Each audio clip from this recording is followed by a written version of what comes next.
Too often times we hear people talk about what we don't have or what they wish we had. So my approach to this is just to help share with people what all is available. When people start to become more engaged, then it just makes everything richer.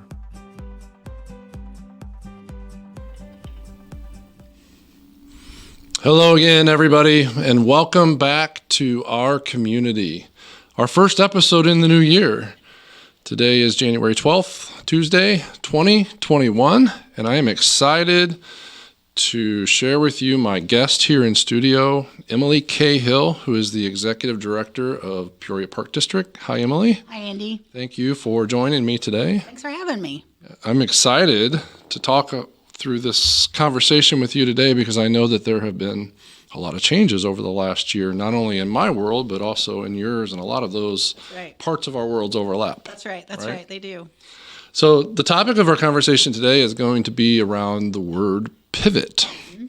And I think other than the word unprecedented, I think pivot may be a close runner-up to the word of the year for 2020. Could very well be. Right? Yep. So before we jump into talking about pivot and what that's meant in our work life and our personal life over the last year, let me just briefly give a couple of definitions. So there's two ways to look at the definition, as there is for every word. There's a noun and there's a verb. And the noun is more of a mechanical definition, so we're really not even going to worry about that. But as far as the verb tense goes of the word pivot, it's to turn on as if on a pivot, to turn or rotate on a central point. And I think, when you think about that and you apply it to the work of the Park District, the work of the YMCA, or virtually any business, there has been a lot of pivoting that has taken place over the last year. It's almost been a year since we started this, right?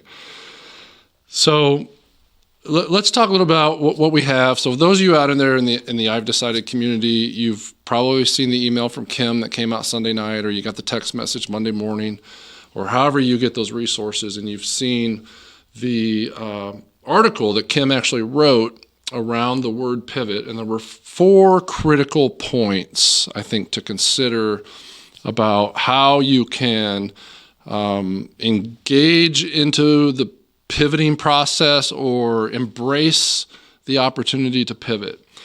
And the first one is really pretty basic. What is it? Right? And we started with the definition, but when you think about what does it mean to pivot, what comes to mind for you? So we kind of laughed about this when pivot was the word that you sent me, and I always think about the Friends episode, right, with Ross, where he pivots the couch. Yeah. I'm a Hoosier. A native Hoosier, so pivot for me is basketball. Absolutely. Right, and so if you think about keeping that one foot planted on the ground and turning, that is really, to me, what this is about. So whether it's the couch or your pivot foot in basketball, it's thinking about what's that core thing that keeps you grounded. So in the Park District, obviously, that's the outdoors, right? That's that recreation experience, but it's changing how you look at it. So we have spent a lot of time thinking about how we can offer the experiences that people expect, but in different ways that are safe now. Right. And so really, for me, it's been an adventure. Like I almost feel bad about it because this COVID experience has been very energizing for us as an organization because it has given us an opportunity to do just that, right? To pivot in ways that we've dreamed about, reimagining ourselves, but now we have the opportunity to do it, and people expect it of us rather than being anxious about that change. Yeah, I think that's great. And I, from an outsider looking into your world, I agree with everything that you just said. There is I don't know if you call it a renewed or a new sense of energy that's come out about that. I mean, I remember seeing a video of you skipping through the park. Oh, Lord, yes. That is really cool, right? And you can't embarrass yourself in the name of the organization that you work for, then you're probably working for the wrong organization. But that's extremely important, and we'll talk about this a little later, but as a leader for the organization, if you don't embrace that opportunity or don't find ways to take advantage of it and lift those around you, how can you be successful? And I don't think you can. And I think showing that, for lack of a better word, it's almost vulnerability, right? You can't be embarrassed to be embarrassed, because you have to put yourself out there. If you're going to expect all the people that work with you to do it too, you have to be the first one in line to do something silly if that's what it takes to engage people. Right. And it's really been fun. And certainly I would never, oh my gosh, I would never have done that. I'm not a dancer in public. I'm not in any of those things. But when they said, hey, would you just go up that path and do that thing? And I looked around and I was like, okay. Why not? Right? I mean, if you can't do it in COVID, when are you going to do it? And I hope that energy and that willingness to be out there doesn't go away when the vaccine comes, right? I think those are the kinds of things that we have to find the good in the new perspective and keep it going. Absolutely. Absolutely. And I can tell you from that outsider's perspective, it translated that way. Well, thanks. To the user. That's good, because it I still blush every time I see it. I'm like, I cannot believe that I did that. But I've had so many people say, man, you're an interesting skipper or whatever. But they watched it. Yeah. That meant they watched the entire stinking video, and that was the point, right? That is right. Yeah. And the information got out, and people could see exactly how this was going to impact them and how they could engage. And I think that's extremely important. So I'm glad you brought up the theme of basketball, because that's my background too. And when I think of the word pivot, that's exactly what I think of is foot planted on the ground, ball in the shooting position. That's right. And how am I going to take advantage of this position? That's right. Am I ready to alter my position when the defense changes? That's really what the advantage of the pivot is, right? Is you have the opportunity to move and put yourself in a different position to be successful. And I think that that's really important. And COVID has forced us to look at our business models, to approach life completely differently. That's right. So it's not all negative. No. You know, as much as we want to kind of dwell on the negativity of it. Oh my gosh, we can't open our business. We only let so many people in. We can't do classes inside of our buildings or whatever. There's been some silver linings, right? That's coming out of this if we approach it with the right mindset. And I think that's what pivoting is all about, is looking for new ways to do your business. I agree. Thank you for sharing that. I think you hit the nail on the head perfectly. So the second point that Kim lifted up in the article is why. Why should we pivot? And I'll just start off and saying because we have to. Mm-hmm. I mean, our existence really was dependent upon our ability to change. That's right. Right? Would you agree with that? I absolutely agree with that. I think that, even when you're not in the middle of a global pandemic, right? A lot of times, the saying that I always heard was, "If you're not growing, you're dying." I think for me that's wrong, because you do reach a point where you are too big to be able to do what you need to do. Sure. But if you're not changing, you're dying, is really what I prefer for us to talk about as an organization, or even in my personal life, right? If I get stuck in a rut, then man, it's not very fun. Life gets really boring and I'm not engaged or excited.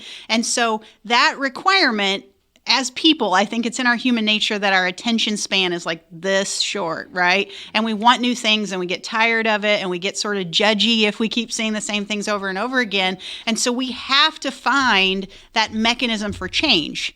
Now, we also all get really, really comfortable, right? And COVID was sort of that shock to the system that says, get out of the rut, do your thing, whatever that is. And so it was an opportunity to make change, but that change and that just necessity to think about making sure that we're evaluating who we are and what we are, and making sure that we continue to change to meet the needs of the people that we serve, is something that has to last beyond this. I had an employer, my very first real job.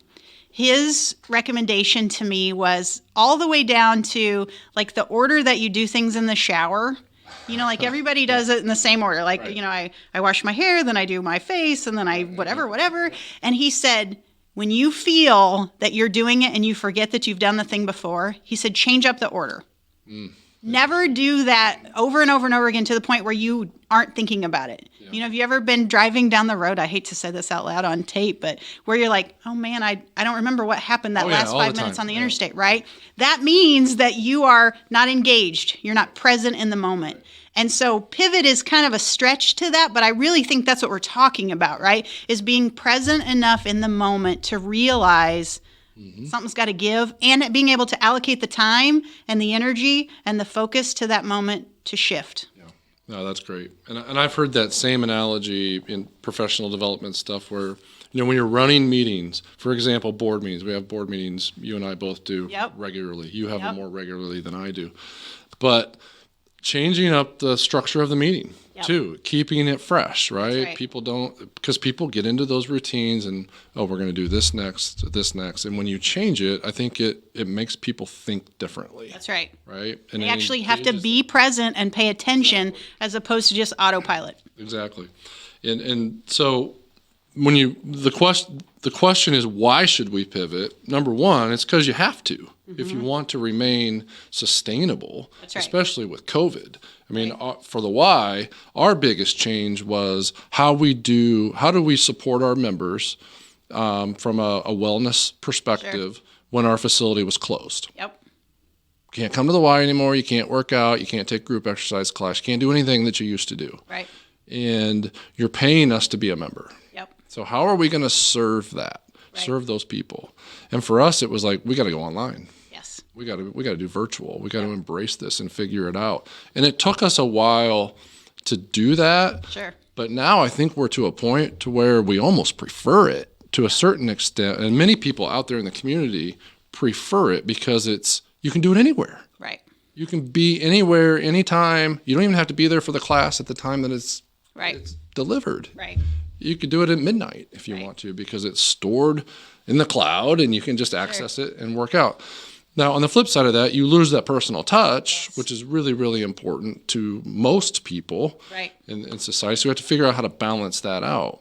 But it's critical to understand that you got to change in order to remain relevant and remain sustainable. And we were forced into it, like you said. COVID forced us to change. Sure. What are we going to do when we get past this? Are we going to go back to our old ways of just continuing to do the same old, or are we going to continually look for ways to reinvent ourselves? Staying true to our mission, staying true to our vision, because that's really important for us as organizations and us as people too, right? We all have our own personal mission. So we have to be able to embrace and balance the best of both worlds, I think. I think balance is huge. And it is back to the basketball analysis, right? When you pivot, you have to keep your feet far enough apart, right? So that the defender can't knock you over, or so that you don't lose your balance and travel or whatever. It's the same idea here. We have to find that balance between technology makes things easier, but you need to be in the space with the people, right? The connection is what keeps us all going as humans. Right. And so to find that balance, to make sure that you are nurturing all parts of what keeps you going, is that critical part, I think, of that change and that pivot. That's great. Great. So then the third point is the pain of pivoting. It's not easy, right? It's hard. Anytime we change anything, it's going to be hard. Sure. So let's talk about especially early on, back in March, last March, when all this change was kind of thrust upon us. And the response is like, oh my gosh, I hate this. I don't want to do this. But how did you navigate that as a leader for the Park District? What was your role in making sure that you could move the organization forward in that way? So the key for us was communication from a couple different standpoints. First of all, I had never done a video for Facebook that I can recall before this incident happened, right? And before that change took place. And then when that started, I was probably on Facebook a couple times a week saying, okay, here's where we are. Here's what you need to know. That same communication happened internally. So beginning on March 15th or March 17th, I had a daily communication that went out to every staff person at some point during the day that said, this is what we know right now. Right. This is what we think. This is where we're headed. And I'm grateful for you, right? And so that happened every day. And people said, you know what, I watch my inbox. I want to know what the thing is, and I'm so glad to hear from you. Yep, anticipating. Right. So my executive team, we met in the morning. Every morning we would meet at 8 a.m. in the Zoom squares because we were all in our spaces at home, right? And the kids were running around in the background and whatever. But we would say, okay, here's what we know today. Here are our goals. And then we would meet again right after Governor Pritzker's message and change everything. Exactly. Right? Yep. But we talked all the time. We communicated with each other because there was something about we felt the pain of it, but doing it together as a group, that part of the social that we couldn't do in space around my table in my office, we did in the squares, and we supported each other, and we built those personal relationships that made the pain less, right? The thing about this too is that it was out of our control. So it feels less painful. I know this is weird, but right, when someone is doing it to you or something is doing it to you, all of that, like, oh, she's just messing with us, or she's just doing this because she likes to wiggle things around, that all went away because it was the expectation that we had to make change if we were going to survive. And that camaraderie of we're all in this together. I know that kind of fell apart in the larger society, which is really interesting to me and a total conversation for another day, it's right? a different podcast. It absolutely is. That probably would not be quite so fun. But in our organization, we were all pulled together by that same shared passion and mission. And so that camaraderie stuck with us. And this pivot has not been nearly as painful as a lot of the other pivots that we've experienced as an organization in our 126 years of service. And I would venture to say that your relationships are stronger today than they were a year ago. With my goodness. With the people within your circle of That's influence. Right. When you're sitting, in I reached a point where my space was in my bedroom because I had kids remote learning in all the other parts of the house and a husband who was in the office.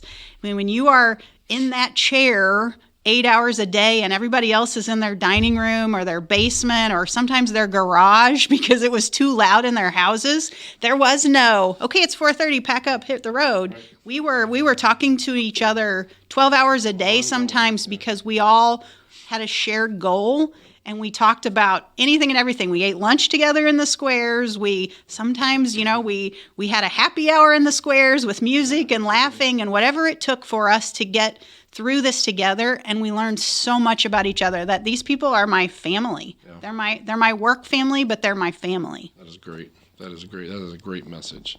So when you're thinking about the pain of pivoting, it's important to embrace it. Yes. Right.